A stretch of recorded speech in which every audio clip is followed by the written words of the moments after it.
Esses dois que vocês estão vendo agora nas imagens é o jornalista Glenn Greenwald e o podcaster e influenciador digital Bruno Ayub, né? Ayub, essa é a pronúncia certa, o famoso Monark. Bom, o que acontece? Eles estão aqui no centro da nova polêmica. É o novo hype do YouTube, e não só do YouTube, da internet toda. Com a decisão do Alexandre de Moraes, que decidiu excluir o perfil, né? Pediu para que o Twitter, determinou, aliás, que o Twitter excluísse o perfil, tirasse do ar, suspendesse o perfil do Monark, né? Por falas polêmicas aí relacionadas àqueles atos antidemocráticos que aconteceram no dia 8 de janeiro de 2023 e ainda repercute de várias formas no Brasil. O jornalista Glenn se colocou contra a decisão do Alexandre de Moraes e abriu uma polêmica dos diabos, com o perdão da palavra, na internet, principalmente relacionada aos eleitores de esquerda brasileira. A esquerda brasileira simplesmente pirou com essa fala do jornalista Glenn Greenwald, contestando a decisão de Moraes. Aqui, inclusive, no canal do Glenn, você está vendo as imagens do canal do Glenn, fazendo uma entrevista com o podcaster Monark, falando sobre essa situação toda. E aqui na imprensa, nós tivemos aqui muitas repercussões desse caso. Por exemplo, uma informação do Pleno News, provocado, Greenwald aceita debater Moraes com um colunista. Chamado de bolsonarista por Rocha Celso de Barros, o jornalista criticou a atuação do judiciário. Olha, neste último sábado, 14, o jornalista Glenn Greenwald topou o debate proposto por Rocha Celso de Barros, colunista da Folha de São Paulo, para abordar as famigeradas decisões do ministro Alexandre de Moraes do Supremo Tribunal Federal, STF. Barros resolveu desafiar Greenwald após este publicar em seu Twitter que o Brasil vive uma repressão das liberdades e adjetivar como autoritário o comportamento de Moraes. Ou seja, após estas declarações aqui, a internet pirou, né? E o pessoal da esquerda principalmente não reconheceu o Green depois destas declarações. E a imprensa continuou repercutindo. Por exemplo, depois de denunciar censura no Brasil, Glenn Greenwald é alvo de homofobia. Uma coisa aqui muito chata que acontece, uma coisa não tem nada a ver com a outra, mas ele acabou sendo aqui alvo. O jornalista Glenn Greenwald foi alvo de homofobia nas redes sociais na noite de sábado 14, após a repercussão de sua denúncia a respeito da censura imposta no Brasil por ordem do Poder Judiciário. Isso aqui é o que a revista Oeste diz. O marido do comunicador, o deputado federal David Miranda, PSOL, Rio de Janeiro, também foi alvo dos comentários. O parlamentar está internado na UTI desde agosto de 2022 por causa de uma infecção gastrointestinal. E aqui é o pessoal repercutindo isso no Twitter. E até a Gazeta do Povo, que é bolsonarista nata, agora está passando ali uma impressão de alinhamento com essas ideias e com essa posição do Green. Mas tem um comentário aqui de um camarada, de um jornalista que eu acho um dos melhores e mais equilibrados do jornalismo brasileiro. Trata-se de Pedro Doria, no seu canal Meio. Ele faz uma reflexão sobre esse caso e da opinião dele, e eu gostaria de compartilhar e reagir com vocês. Vamos pro Pedrão aqui do Meio falando sobre esse caso em específico. Olho na tela. Eu já fui um monarca. Não, nunca fui um podcaster buscando polêmica em qualquer esquina. Também nunca me considerei de direita. Na época eu até me considerava de esquerda. O que eu tive em comum com o Monark é que já me considerei um absolutista da liberdade de expressão. E o que mudou minha cabeça, ironicamente, foi estudar sobre isso nos Estados Unidos. Agora, não é sobre o Monark que a gente vai falar, né? Nos últimos dias, o jornalista Glenn Greenwald vem sendo pesadamente atacado nas redes sociais. Ele acusa o Brasil de ter implantado o seu estado de censura. O seu principal foco é a acusação de que o ministro Alexandre de Moraes vem acumulando sistematicamente poder demais. Hoje, são 10 deputados federais que têm suas contas nas redes sociais suspensas, além de inúmeros comunicadores, como o próprio Monark. Quero chamar a atenção para um dos muitos tweets que o Glenn publicou nesses dias. O poder específico de Moraes de ordenar unilateralmente que quem ele quiser seja silenciado sem processo e em segredo foi justificado para proteger a eleição. Mas a eleição acabou e, como todos os poderes extremos supostamente temporários, tipo o Patriot Act, ainda está em uso. Ele foi atacadíssimo. A militância de esquerda nas redes tem já há muitos anos um poder de violência incrível. Para a maioria das pessoas é intimidador. Ele vem sendo acusado de misturar valores da Constituição americana com os da brasileira, vem sendo chamado também de incoerente, de vira-casacas. Não são poucos os ataques homofóbicos. Sabe, o Glenn não está sendo incoerente. A defesa dele é por princípios. O mesmo argumento que o fez ser contra a Lava Jato o faz ser contra Alexandre de Moraes. É um juiz com uma quantidade abissal de poder que está, sim, usando esse poder. Está atropelando o devido processo legal. Esse não é um valor da Constituição americana, tá? É um valor de todas as democracias liberais. Quando acusados pelo Estado, todos temos o direito a um processo com todas as etapas previstas em lei, com a maior transparência possível, que explique as decisões e todos os direitos constitucionais absolutamente garantidos. O que o Glenn traz para essa discussão, que aí sim é uma coisa muito da tradição política americana, é de uma profunda desconfiança do poder do Estado. Eu discordo do Glenn e gostaria de fazer aqui hoje um argumento em defesa das decisões do ministro Alexandre de Moraes. Pois é, a coisa que me fez deixar de ser um absolutista a respeito de liberdade de expressão no meu ano sabático americano foi um curso de um semestre na Faculdade de Direito na universidade em que eu estava, que era um curso especificamente sobre a primeira emenda. 3 vezes por semana, 1 hora por dia, a gente ia mergulhando em um caso após o outro decidido pela Suprema Corte Americana a respeito da liberdade de expressão. Muito bem. Então aqui é o primeiro trecho a uma introdução a respeito dessa polêmica na visão e na análise do Pedro Doria, que é do Meio. Aliás, um canal que eu indico.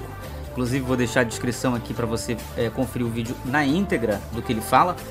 E a gente vai avançar agora para a parte que interessa, que é a análise, né, com relação ao Glenn Greenwald, né? E o Pedro aqui, ele faz essa explicação porque ele esteve por dentro do sistema democrático americano e como a justiça, como a Constituição lá, ela é executada, ela é interpretada com relação a esses direitos. Então nós vamos ver agora essa análise mais aprofundada nesse caso específico em que o Glenn acabou se metendo por ocasião dessa polêmica aí com o Alexandre de Moraes. Vamos ver, de olho na tela. Mas deixa eu voltar ao Glenn. Vamos pegar a ideia de dano do Will, porque é isso, né? O contexto em que uma ideia é emitida, se vier a causar dano, pode justificar censura. E no Twitter defender que esse governo é ilegítimo. Falar no YouTube que a eleição foi fraudada é a mesma coisa que gritar na frente da casa do vendedor de milho que sua ganância mata pessoas. Quer dizer, no Twitter, no YouTube, essas pessoas estão instigando a massa a cometer um crime. Minha leitura é de que basta vermos o que aconteceu em Brasília no domingo, dia 8, para defender que sim. Gente que fica aparecendo na Jovem Pan, no Terça Livre, essas mesmas pessoas nas redes passaram os últimos anos incitando violência contra o Estado de Direito. O próprio Bolsonaro fez uma defesa pública a que se resistisse com armas às autoridades eleitas. Foi esse discurso repetido e repetido e repetido sem parar, de forma inclemente, de que é preciso provocar as Forças Armadas à ruptura institucional. Um grupo de pessoas vem incitando brasileiros ao golpe de Estado e essa ensinação culminou com o ataque de 8 de janeiro. Uma ação enérgica da Justiça que passa, inclusive, por impedir que a incitação continue, ela se fez necessária. No fim das contas, temos de um lado o direito individual à liberdade de expressão, do outro o direito da sociedade a viver numa democracia. O que custa mais caro para uma maior quantidade de pessoas? Tirar por um tempo o direito de incitar ao golpe ou permitir que se tire de todos o direito a ter direitos? Sabe qual ponto me parece que me leva a discordar do Glenn? E aí a diferença, eu acredito, passa por em que mundo você foi criado? Tanto o Brasil quanto os Estados Unidos têm histórico de violência por parte do Estado. Muita dessa história de violência nos Estados Unidos vem através de investigações policiais. O Estado abusa e não conta. Viola a privacidade, viola direitos. Se a gente está falando de Edward Snowden, se estamos falando da Lava Jato, a briga fundamental do Glenn passa pelo uso do poder do Estado contra pessoas. O J. Edgar Hoover, que dirigiu o FBI, a Polícia Federal deles, dirigiu por décadas, era um notório chantagista. Nem presidentes ousavam desafiá-lo. Plantava escutas ilegais a toda hora. É o caso também da prisão de Guantánamo, que foi criada num momento de excepcionalidade e 20 anos depois mantém ainda gente presa sem qualquer julgamento. Esse é o cenário em que militantes dos direitos civis americanos, como Glenn, atuam. É um país com histórico de abuso do poder do Estado contra indivíduos. Aqui no Brasil, nosso problema, infelizmente, é muito mais rasteiro. Na história da República, sofremos 7 golpes militares, 7. Por 7 vezes, a Constituição foi rasgada pela força militar para a implantação de um regime novo. Dessas 7 vezes, só em uma se implantou um regime mais aberto. Foi em 1945. Em todas as outras, mudamos para regimes mais fechados, com menos direitos, com mais violações. Aqui no Brasil, o abuso de poder do Estado contra indivíduos acontece, mas aqui também temos a modalidade de abuso do poder do Estado contra toda a sociedade. Aqui nós temos ditaduras. Os americanos não sabem o que é isso. Vejam, a justiça brasileira tem muitos problemas graves com o devido processo legal. A quantidade de gente pobre e preta que é presa e não faz sequer uma audiência de custódia é imensa. Nossa democracia tem muitos problemas estruturais sérios que persistimos em ignorar. Mas olha, o que a justiça brasileira nunca fez foi um golpe de Estado. Acho que é isso que o Glenn tem dificuldade de compreender. Me parece que ele não entende o tamanho do risco. E não é só isso. Parte do que explica o imenso poder que Alexandre de Moraes criou para si mesmo nesses últimos anos é o fato de que não temos um Procurador-Geral da República. A estrutura do Estado responsável por trazer acusações à Justiça contra o governo é a PGR. Jair Bolsonaro a neutralizou, botou lá na cabeça um sujeito cujo trabalho é deixar o governo fazer o que quisesse. Esse é o ponto da análise que eu acho primordial do Pedro Doria. O Glenn não tem como entender a gravidade do problema que se criou a partir dos abusos e das incitações que o Pedro vem falando desde o início da reflexão dele, né, com relação ao nosso sistema democrático, às urnas eletrônicas. O Bolsonaro, desde 2019, fazendo ataques violentos às instituições brasileiras, como o próprio STF. No momento, fez ataques ao Congresso e depois, quando se aliou ao Centrão, mudou um pouco esse discurso do Bolsonaro. Porque aí ele passou a ser um aliado, passou a ter o Centrão, aliás, como seu aliado principal.